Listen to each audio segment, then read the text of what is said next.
আমি যখন প্রথম সেনাবাহিনীতে যোগ দিতে চেয়েছিলাম তখন সেনাবাহিনীতে মেয়েদের জন্য কোনো দরজা খোলা ছিল না। আমি লড়াই করেছি, প্রশ্ন করেছি কেন আমরা অধিকার পাবো না।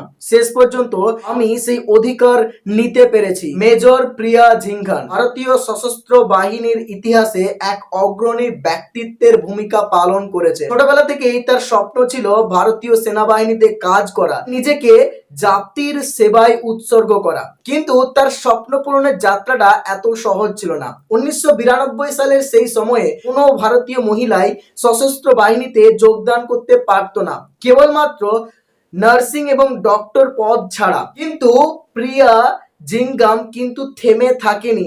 সে সেনাবাহিনীর ঊর্ধ্বতন কর্তৃপক্ষকে চিঠি লেখে যে কেন সেনাবাহিনীতে মহিলা যোগদান করতে পারবে না। আর জীবনের মোড় ঘুরে দাঁড়ায় যখন তিনি তৎকালীন সেনাপ্রধান সুনিত ফ্রান্সিস রড্রিগেজকে শতপ্রণোদিত হয়ে একটি চিঠি লেখেন। চিঠির প্রত্যুত্তরে সেনাপ্রধান জেনারেল জানালেন পরবর্তী 2 বছরের মধ্যে ভারতীয় সেনাবাহিনীতে মহিলা অফিসারদের নিয়োগ করা হবে।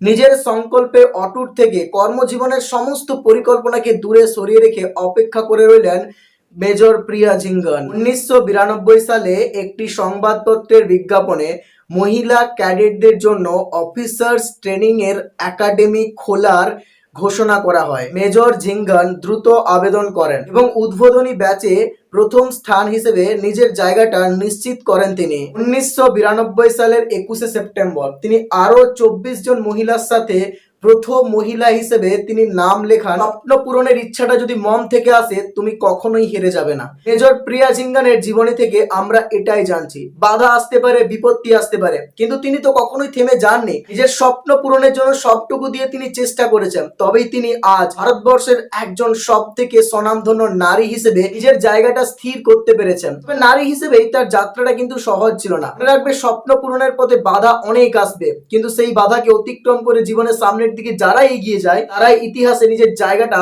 ভালোভাবে পাকাপোক্ত করে নেয়। মনে রাখবে, লক্ষ্য পূরণের পথে এক গাদা বাধা আসবে, কিন্তু সবকিছুকে তোমাকে ওভারকাম করতে হবে। কোনো কিছুর থেকে পালিয়ে গিয়ে তুমি সমস্যার সমাধান করতে পারবে না, সমস্যার মুখোমুখি হও।